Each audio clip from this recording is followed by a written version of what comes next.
Hey there, Kim Coles here, and it's time for you to meet one of the authors of the Wisdom Gifts 2 book. Meet her right now. Welcome, Dani Lordeus, to the podcast. Hello, Dani. Hey, Kim, how are you? Thanks for having me. I'm great, and I'm excited to have you. I'm excited to have you here on the podcast and excited to have you in this book. So thank you so much for saying yes to being one of the authors here. Definitely.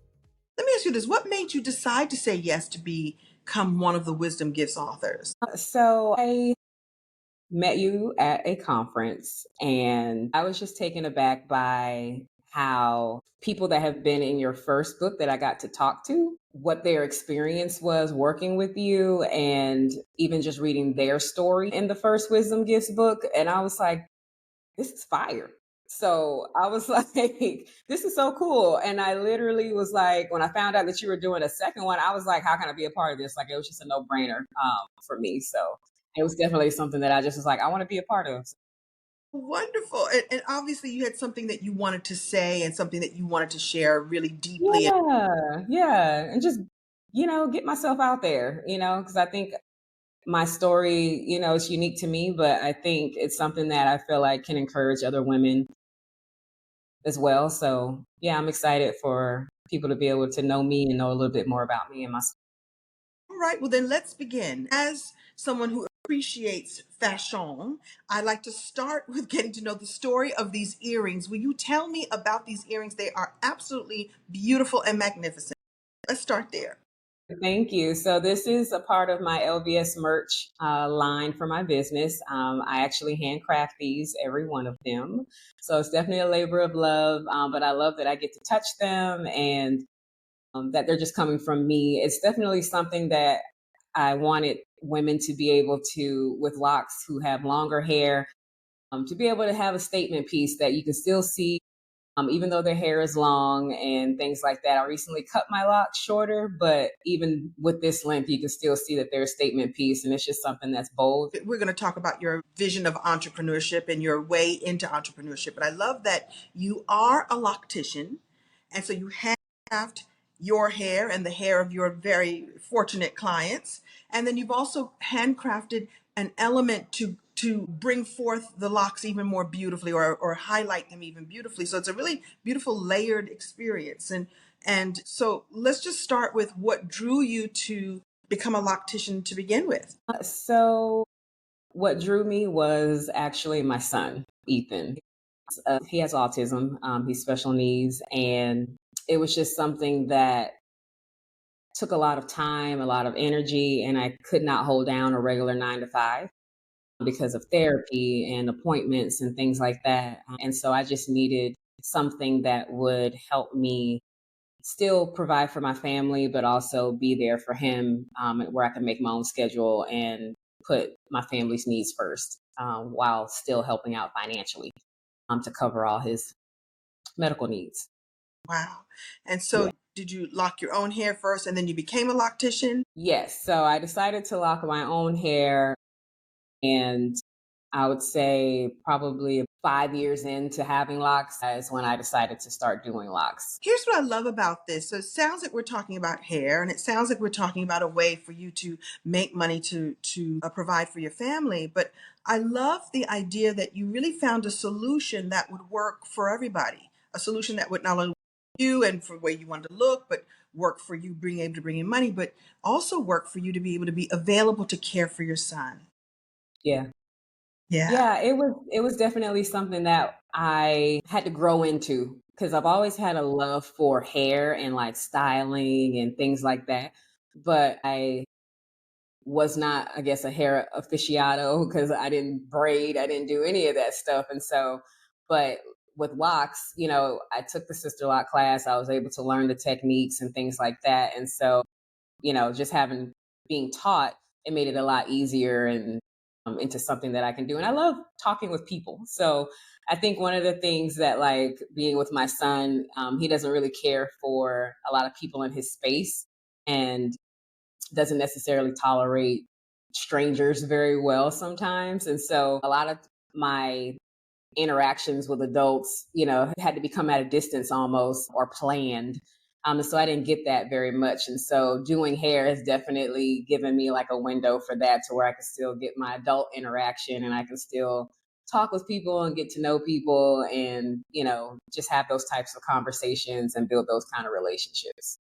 I love that you found a way to create a world for yourself where you could, you know, be a great mom to him and also be a great person for yourself. To you saw what your needs were and you fulfilled those needs. And at least Yeah, that's I would.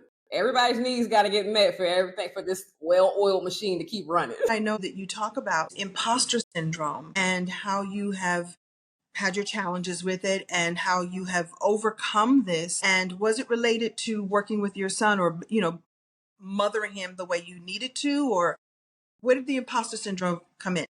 So I struggled with imposter syndrome, just getting into the hair industry and the lock industry. I felt like, although I took a class and things like that, I was just comparing myself a lot. And you know what they say, comparison is the thief of joy.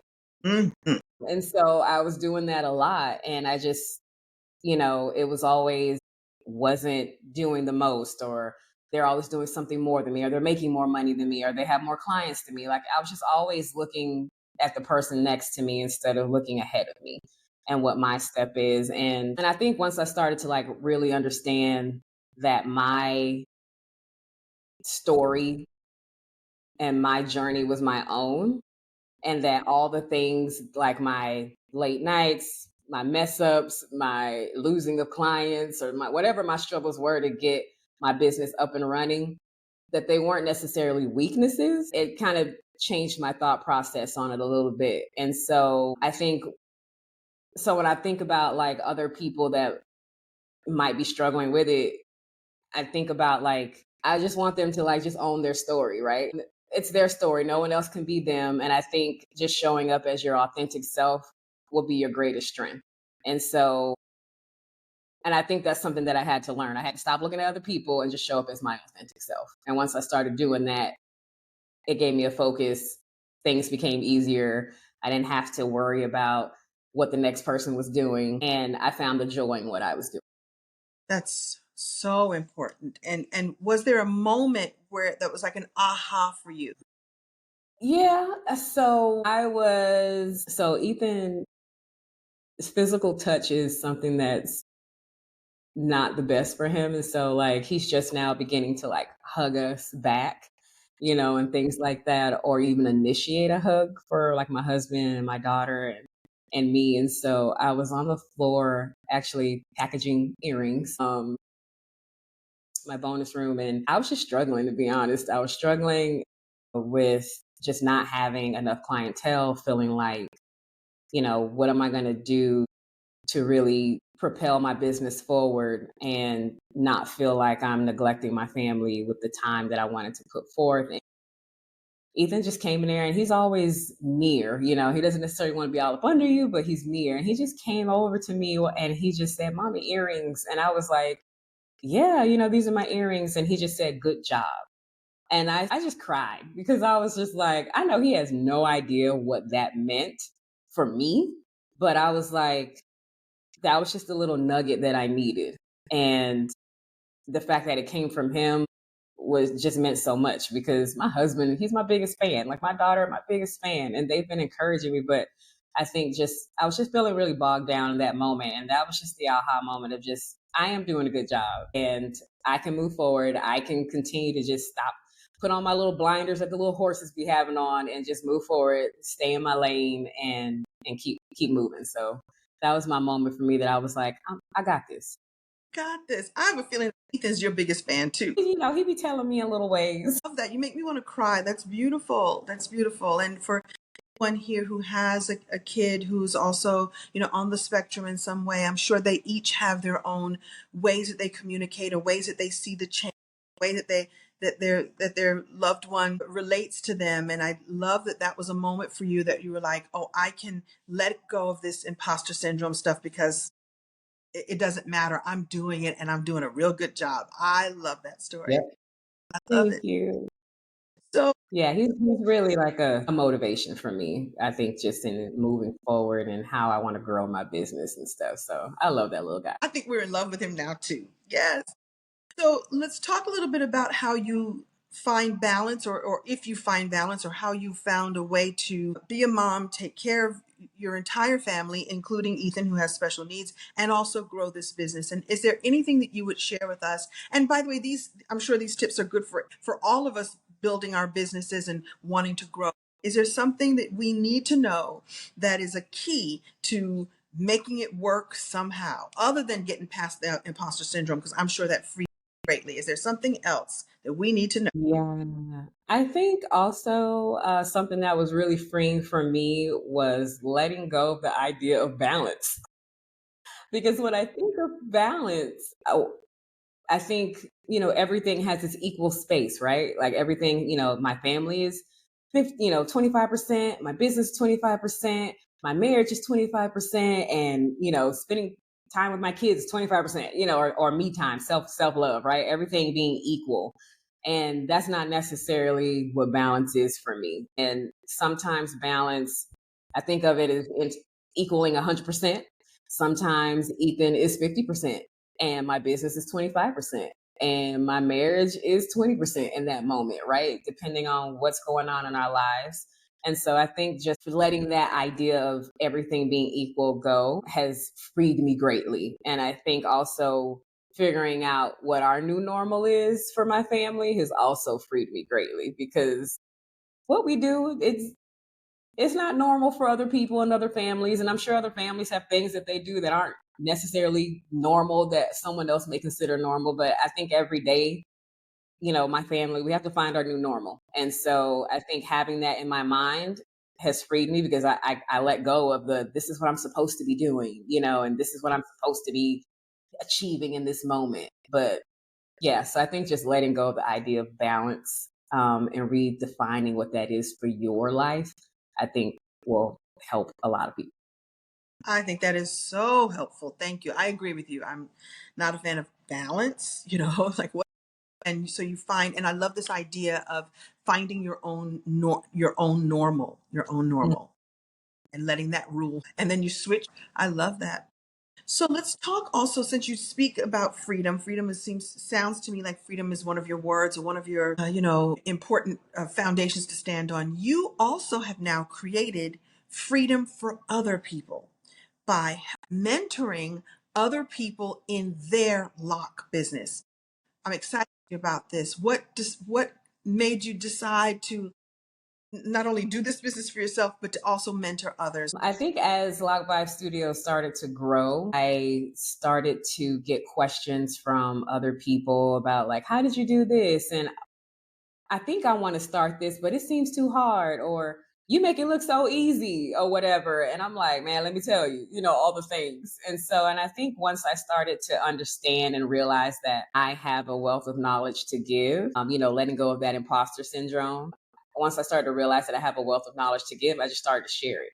And then I was like, okay, let, I'm getting more and more questions more on the business side of how do you run your business.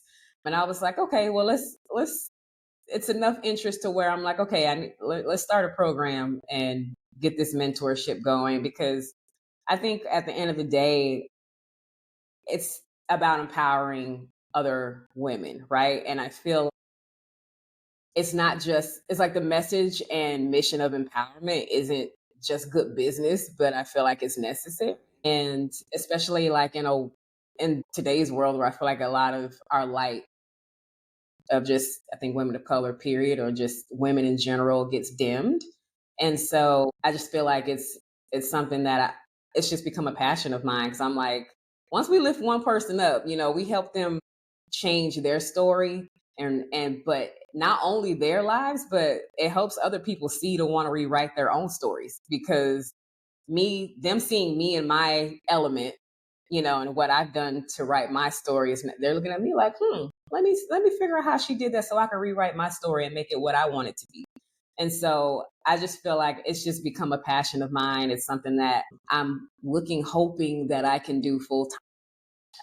stepping away from behind the chair. I do love doing locks. I'm not gonna lie. Even if I feel like I can support myself fully on mentorship, I still feel like I'm still keep a couple heads because I just love doing it. So, but yeah, it's something that I really want to do full time. So as this starts to grow, I'm thinking like online classes. I'm thinking like, who knows, maybe some workshops, maybe some retreats on the future. So I have really big plans for just where this mentorship is going to.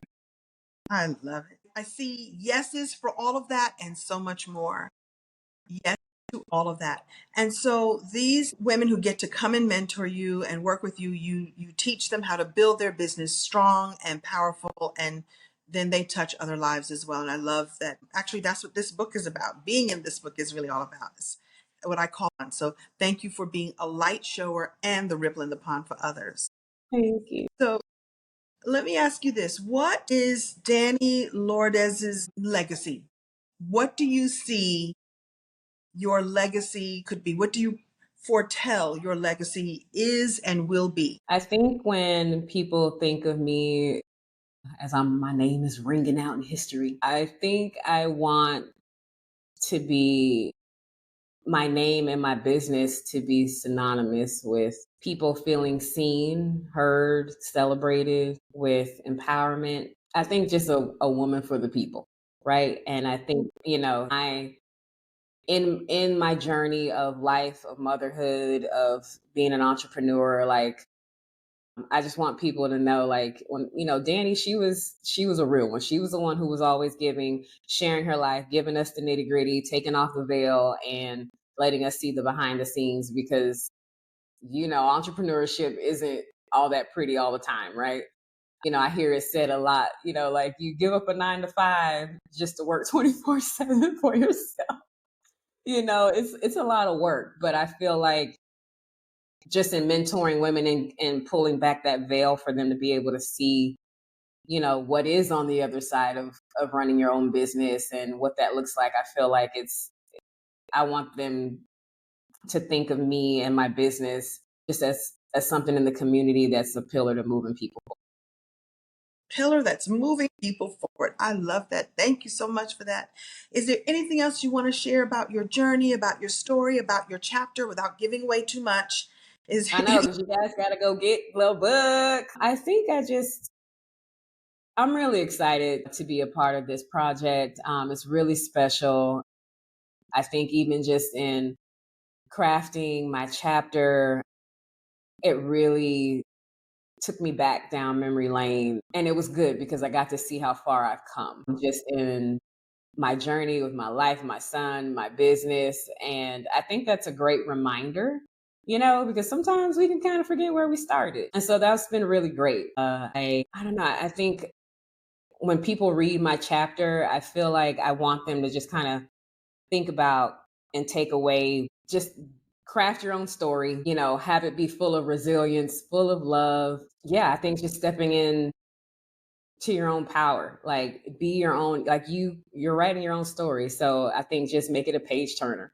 And I hope when you read this book, Wisdom Gifts Too, I hope in each story that is shared that they get to take that away. It's just being able to see how these women have crafted their own stories in their own lives and just how they've made their story a page turner for them.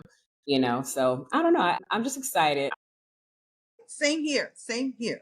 So thank you, Dani, for saying yes to you and yes to your life and yes to your way of looking at life. I find it, refreshing and helpful too. Like you're not just living it, you're sharing with us how you have managed it all and managed it beautifully. And you sit down and making earrings to make the rest of us beautiful too. Yes, yes. Forward to the expansion of your line and looking forward to the expansion of your business and the expansion that you create for others. So thank you for doing that. Thank you so much. I don't know about you, but I am inspired. I am empowered. I feel free. And I think that Dani gave us all the possibility of doing a good job. Well done, Dani. I enjoyed talking to you, and stay tuned to for the next episode of the Wisdom Gifts Authors Podcast Extravaganza. Stay tuned.